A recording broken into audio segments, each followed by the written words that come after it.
What's your number one goal in life? Well, I think for most people, our number one goal is to be happy. And our number one tool for making us happy, for learning how to be happier, is psychology. And today, we're going to look at some myths. We're going to debunk some myths. 3 of them. Maybe not all 3 today, but we're going to try and hit all 3 of the big myths that stop us from being happy.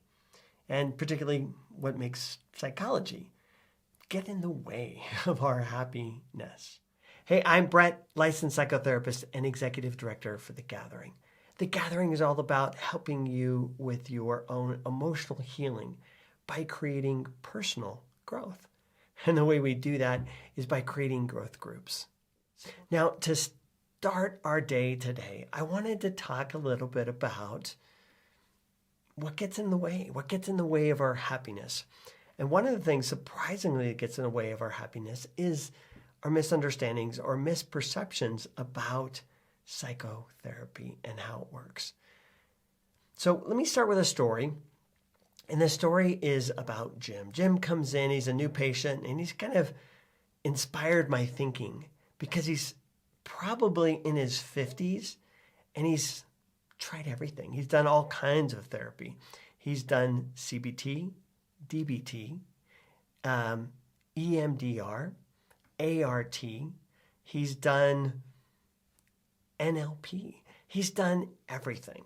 Now, if you don't know what all of those acronyms mean, you're good. I like you.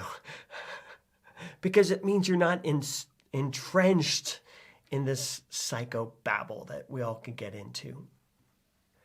But basically what all those initials mean is that he's tried a lot. He's tried a lot of different kinds of therapy to help him feel better. And it sounds like to some degree it's worked, but he's looking for more. And so he's coming in, and what he heard was that I do hypnotherapy. And he wanted to try doing some past life regression, some past trauma, past life trauma work using hypnosis. Well, I said, no, man, no, this is not going to work. And the reason I said no is because I don't think it's his problem. I don't think he needs to do more trauma work. I don't think he needs to do more what we would think of as traditional therapy. He's done it all. But what's happened with him is that he's stuck in this myth. Have you heard this myth? Psychotherapy is here to help you be happy. It's a myth. It's not true. It's not what psychotherapy is about. And because he's not happy, he keeps doing more and more and more therapy. And I'm not going to get on that train. I'm not going to jump on that continual myth because it's just not true. Now you may say, what? That sounds wrong. Psychotherapy isn't designed to make us happy. And it's not. Psychotherapy, and again, I'm telling you as a psychotherapist, so I'm not, messing with your head somehow. But I'm telling you, psychotherapy was never designed to make you happy. What psychotherapy has always been designed to do is to help you address mental health issues like depression, anxiety, bipolar, schizophrenia, whatever mental health issues that are kind of in your way. Psychotherapy has been invented to help you process through those. The myth comes out of this idea. It kind of makes sense, kind of logical how we got here, but it comes from this idea that all of this mental, all of our anxiety, depression, all of our problems have added to our unhappiness. There's no question about that. But the idea, the fantasy, the mythology is that if we get rid of all of that, then all of a sudden, you're going to be happy. It doesn't work that way. Let me use another metaphor to help you kind of understand what we're talking about. Psychotherapy is born in this medical model And the medical model is a model of disease.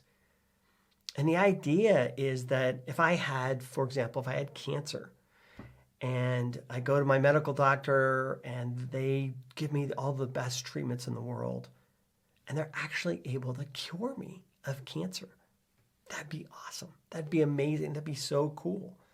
But it wouldn't mean I'm healthy. See, that's the myth. That's the trap that we're in. We think that not being sick is the same as being healthy. And as we can see in our physical health, that's not true. I can not have a disease. I can not be ill of something and still be overweight, out of shape, eating crappy, sleeping crappy.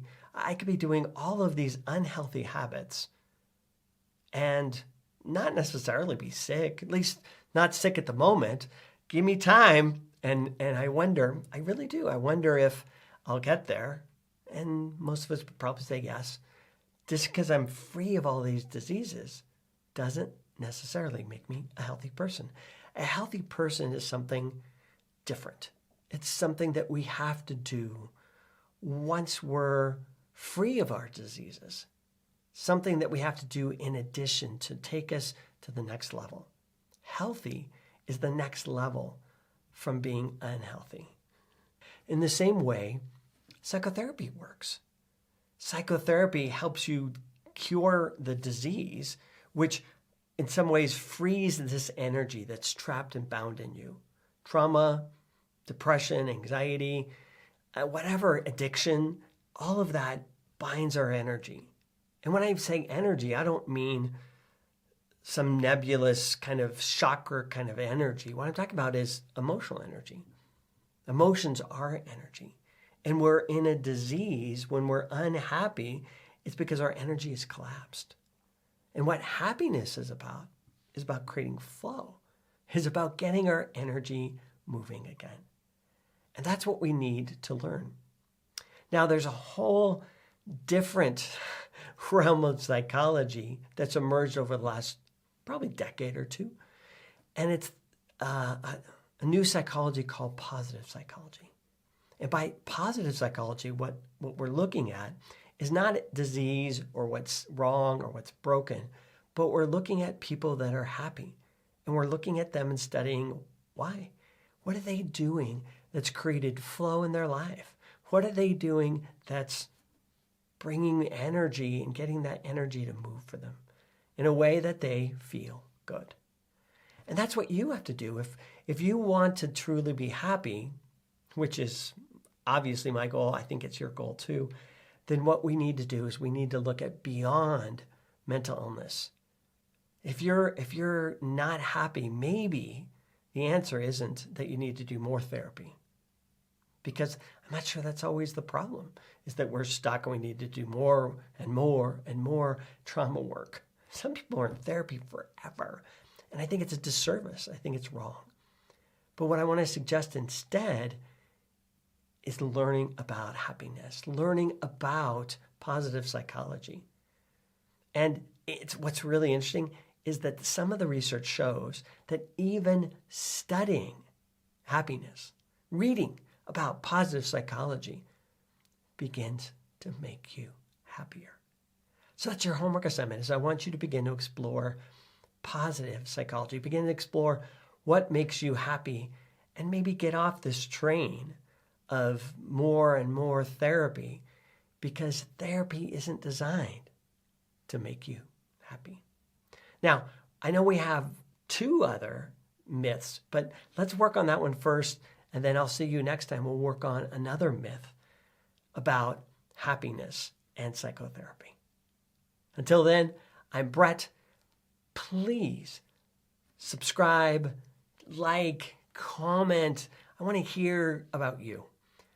And I'd love to see you on The Gathering of Good People.com. Take care.